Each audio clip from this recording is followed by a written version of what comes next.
Hello there, this is Tio at the Martial Arts Center, and today I wanted to talk to you guys about one of our martial arts traditions. As it turns out, it's not just a martial arts tradition, it's actually a Japanese tradition everywhere in Japan.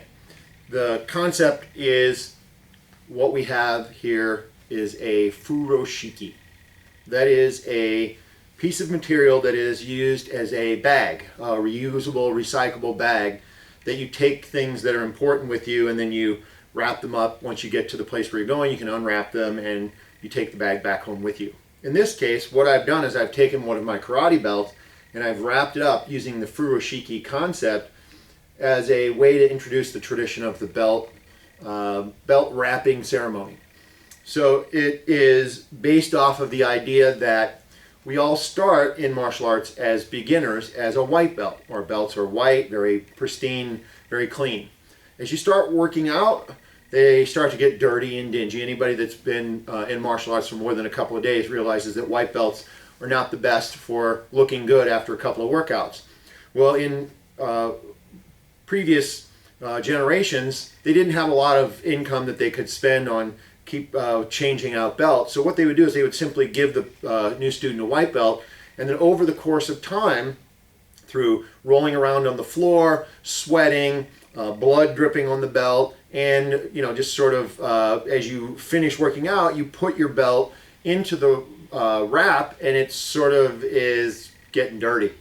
It's getting real dirty and changes the color of the belts from white to yellow to orange to black.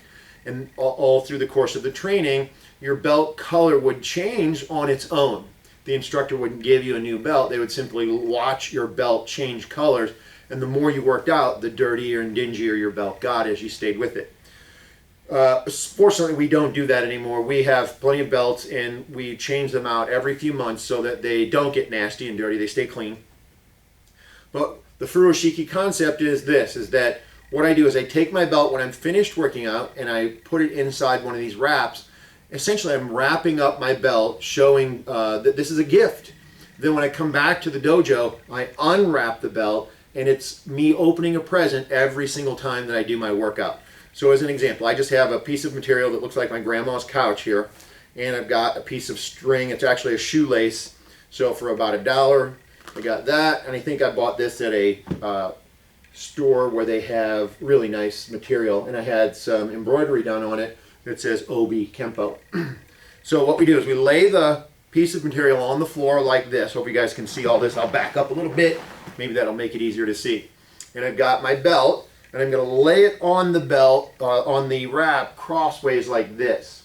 Then as I roll it, I'm going to take the ends, I'm going to flip them over, and then that's going to complete the wrap. As I finish the roll, I'm going to take my piece of material and I'm going to wrap it around with the shoelace.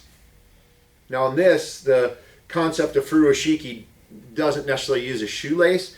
What they do is they'll simply just take the material and make it with a handle as well. I like this because it makes it stay really secure. So I know that when I'm wrapping it up, it's going to stay solid. So here, this is belt wrap, obi wrap, or obi is Japanese for belt. The wrapping ceremony, the furoshiki. You guys get yourself a piece of material, get yourself a shoelace, wrap up your belts, so that way when you come to class, they'll be ready to go, and it'll be like opening a gift on Christmas Day. All right, see you guys at the school.